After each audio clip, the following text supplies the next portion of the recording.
This is Power 365 Radio. Get ready to experience dynamic energy and professionalism.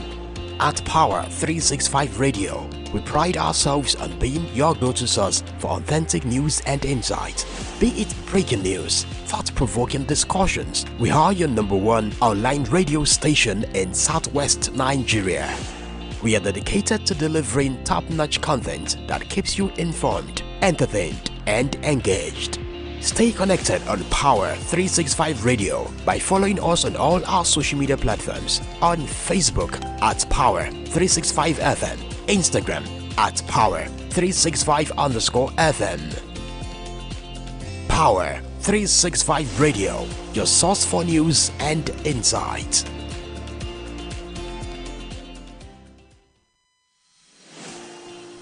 This is Power 365 Radio. Get ready to experience dynamic energy and professionalism. At Power 365 Radio, we pride ourselves on being your go-to source for authentic news and insight. Be it breaking news, thought-provoking discussions, we are your #1 online radio station in Southwest Nigeria. We are dedicated to delivering top-notch content that keeps you informed, entertained, and engaged. Stay connected on Power 365 Radio by following us on all our social media platforms, on Facebook at Power 365 FM, Instagram at Power 365 _FM.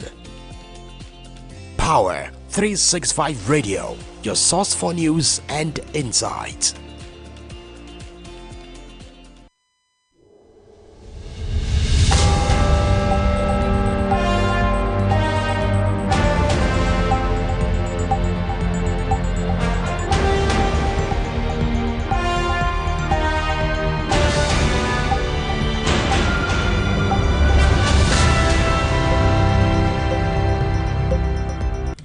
Good morning and welcome to yet another interesting edition of Newspaper Review on Power 365 FM, your #1 online radio. My name is Abida Pomiraku Oluwadamira. This morning, we'll be running through headlines as I have with me this morning the Punch newspaper.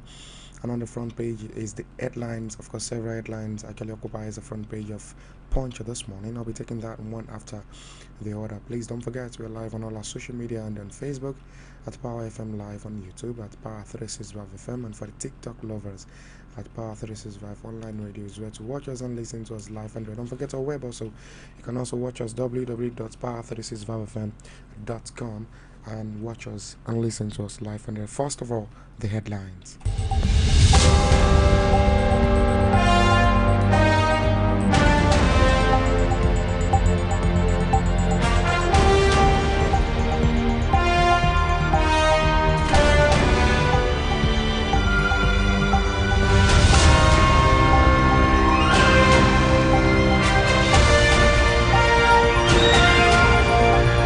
CBN reassures Nigerian on bank stability. Kenya Deputy President faces impeachment over corruption. Hoodlum stabs man to death in Nigeria phone snatching incident. Oh, that's so pathetic. NCC to sanction Elon Musk Starlink for unauthorized price hike. 37-year-old woman arrested for torturing toddlers in Adamawa. On politics this morning, I'm able to say this. Local government poll Nasarawa aspirant assures constituent dividends of democracy. And on business this morning, Orlando to other shortlisted to purchase Trinidad's refinery. Federal government begins preparation for 2025 retirees enrollment. Julius Berger gets 1-year deadline to complete 280 billion naira road. Alright then, let's go into the news and details. I'll be back to the news and details after this short commercial break.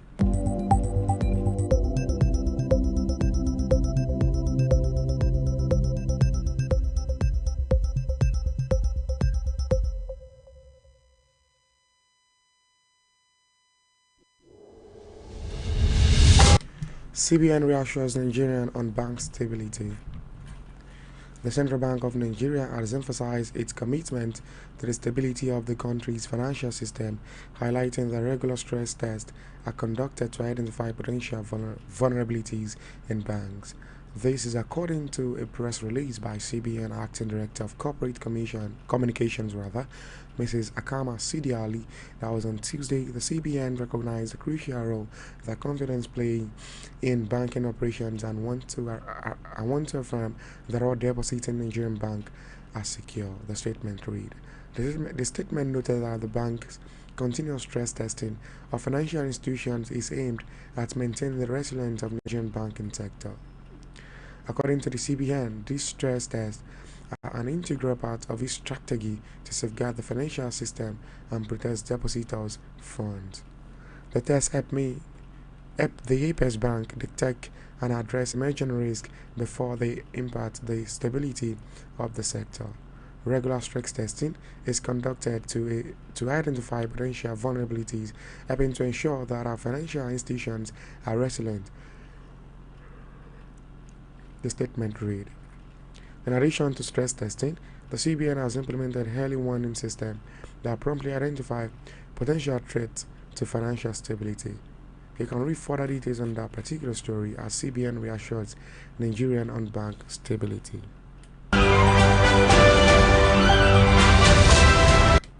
Kenya's deputy president faces impeachment over corruption. Kenya's parliament was set to vote on Tuesday on impeaching Deputy President Rigathi Gachagua in a political drama that has exposed a rift in the governing party. Lawmakers have accused the 59-year-old Deputy to President William Ruto of corruption, undermining the government and practicing ethnically decisive politics, among a host of other charges. At a press conference on Monday, Gachagua denied the accusation as outrageous and sheer propaganda, saying it was a scam to bound him out of office. Gachagua is a businessman from Kenya, a biggest tribe, the Kikuyu. He weathered previous corruption scandals to become deputy leader as Ruto's running mate in a closely fought election in August 2022. But in recent weeks, he has complained of being sidelined by his boss and being accused of supporting youth-led anti-government protests that broke out in June. Political tensions has been running high since the sometimes deadly demonstration erupted over unpopular tax hikes, exposing division between Gachagua and Ruto. Can read further details on that also on Punch newspaper this morning as Kenya Deputy President faces impeachment over corruption. Hoodlum stabs man to death in Nigeria phone snatching incident. A group of hoodlum has brutally stabbed a man identified as Abdul Muttalib to death in Mina, Niger State, after attempts to snatch his phone. Eyewitness reported that the incident occurred around 8 p.m. on Sunday along Old Secretariat Road. Abdul Muttalib, believed to be in his early 30s, was walking when the assailant accosted him, demanding his mobile phone before he could respond. One of the attackers fatally stabbed him in the neck with a dagger. The four snatchers were young men, likely in their 20s and 10. They confronted him, asked for his phone, and without waiting for a response, one of them stabbed him. They fled with his phone, and by the time help arrived, he was already dead.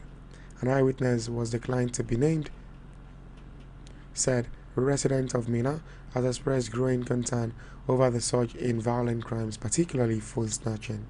Sulaiman Kuta, a resident of the city, lamented the authorities' failure to curb the menace, describing the situation as a threat to public safety. These hoodlums are taking over Mina. Every day you hear of attacks, phone snatching, and youth unrest. On safety and security matters, no one seems to be in charge. These criminals are known to many, yet nothing is being done. The authorities seem powerless, Kuta said in frustration. Can read further details on that also. As hoodlum stabs man to death in Nigerian phone snatching incident.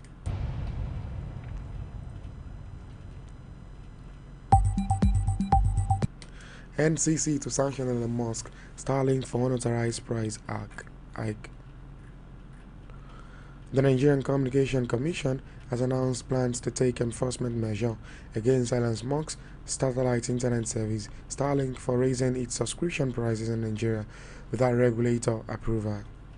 This was disclosed in a statement issued by the Commission's Director of Public Affairs, Reuben Moka, on Tuesday. In a message sent to its customer last week, Starlink said the price hike will affect both existing and new customers. The monthly subscription fee was increased by 97% from 38,000 to 75,000 naira. Additionally, new users will face a higher cost for the Starlink kit, the hardware needed for installation, which is now priced at 590,000 naira, up to 34% from the previous price of 440,000 naira. However, the NCC stated that it had not approved the price increase. The decision by Starlink to unilaterally review the subscription packages upward did not receive the approval of the Nigerian Communication Commission, Moka said. Can read further details on that as NCC to sanction Elon Musk Starlink for unauthorized price hike.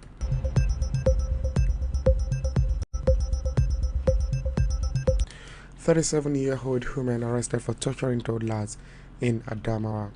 Adamawa State Police Command has arrested a 37-year-old woman, Fatima Abubakar, in the Yola South local government area of the state for allegedly torturing two toddlers under her care. Confirming the arrest on Monday, the state police spokesman Suleiman Nuroje said investigation revealed that she subjected the children to abuse because they urinated and defecated inside the house. The police took Abubakar into custody after it was revealed that she had physically assaulted a 2-year-old girl and a young boy. Nguroje said neighbors reported that Fatima, who is childless, had a history of maltreating the children, including denying them food and warning others not to interfere in her affairs. The police spokesman explained that the suspect confessed to the crimes after she was arrested on Saturday. According to him, Commissioner of Police Maurice Dankumbo has ordered that she be charged to court. You can read further details on that as 37-year-old woman arrested for torturing toddlers in Adamawa.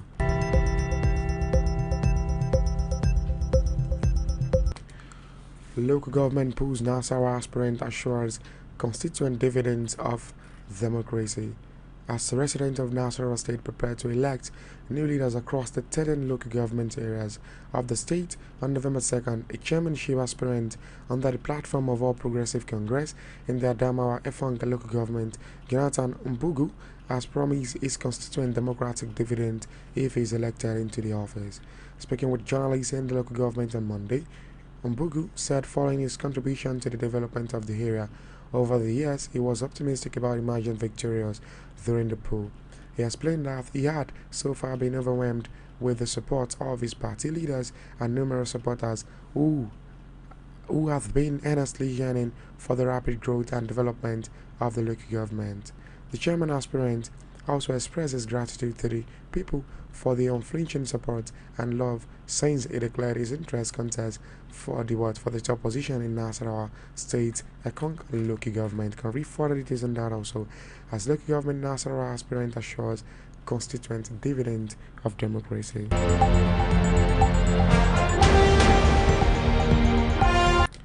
Huando, two others shortlisted to purchase Trinidad's refinery. Nigerian oil company Huando Plaza PLC has been shortlisted by the Trinidadian government as one of the 3 final contenders to take over the country's state-owned refinery, Petrotin. The defunct company is a state-owned oil company in Trinidad and Tobago. The Trinidadian Finance Minister Cole Himbert disclosed this during a presentation of its national budget held on September 30th. A correspondent obtained that the minister's speech on Monday. He noted that among initial 10 proposals, 3 companies had made the final shortlist, including CRO Consortium, a consortium of 3 Trinidadian companies, INC Energy, an American company, and Nigerian Huando PLC. The bidding process began in February 2024 when the government of Trinidad and Tobago enlisted the services of US-based Scotia Capital to oversee the refinery procurement by inviting expressions of interest. In Bert, he noted a formal selective request for proposal process will now be initiated to determine the winner among these three companies with a view of restarting the refinery it found feasible. He explained that the proposals received were evaluated based on 5 criteria, which were a clear restart, a plan and timeline by the proposing company.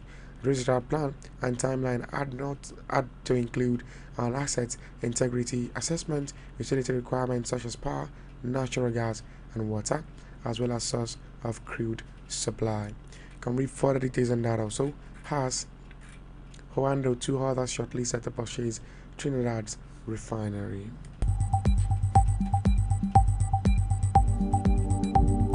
Federal government begins preparation for the 2025 retirees' employment. The federal government, through the National Pension Commission, says it has officially started the preparation. It has officially started the preparation to enroll prospective retirees in 2025, emphasizing the importance of early planning. It also issued a stern warning to all ministry, departments, and agencies, urging them to avoid any last-minute rush that could disrupt the enrollment process and negatively impact the retirees' transition into the new phase of life. The Acting Director General of the National Pension Commission, Omolola Oloworo, disclosed this at a workshop organized by the Commission to kickstart the 2024 online enrollment application for pension desk officer of Federal Government Treasury funded MDAs on Monday in Abuja. This workshop signifies the start of the final preparation for the 2024 online enrollment exercise aimed at prospective retirees for 2025. Read further details on that on the Punch newspaper this morning as federal government begins preparation for 2025 retirees enrollment. And finally, on newspaper review this morning, Julius Berger gets 1 year deadline to complete 280 billion naira road. The federal government has issued a fresh deadline of September 2025 to Julius Berger to complete the 280 billion naira Bodo Boni road currently under construction in Rivers State.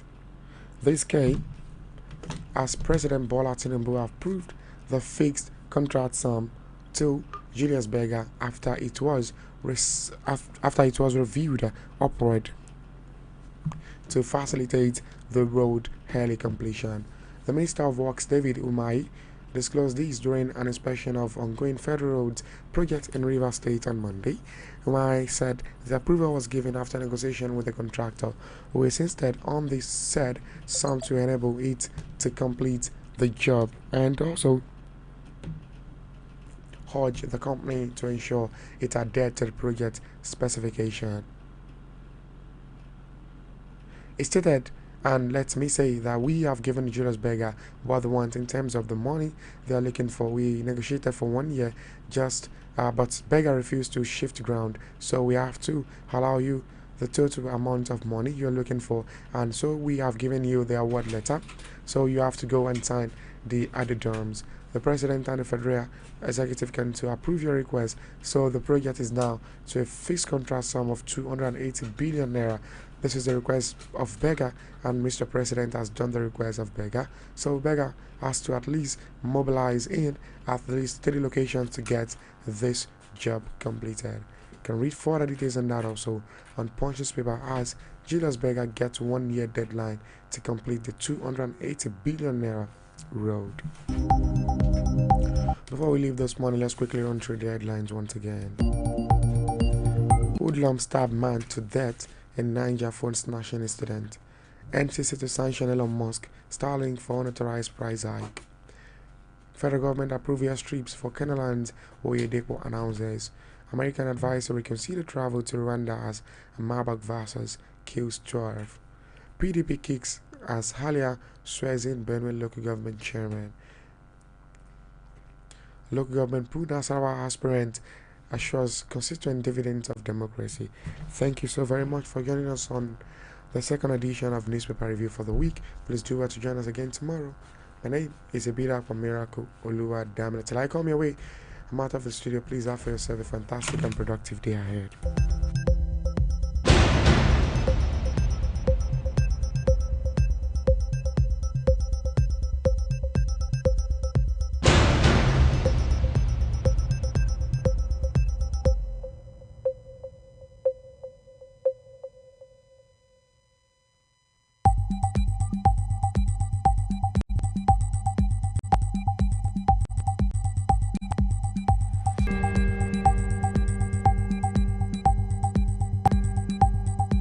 Get ready to power up your day every day on Power 365 Radio, broadcasting from the city of Ibadan. Follow us for top-notch news and entertainment updates.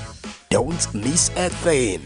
So, pick up your phone and follow us on Facebook at Power 365 FM, Instagram at Power365_FM. Power 365 Radio, your number one online Southwest radio.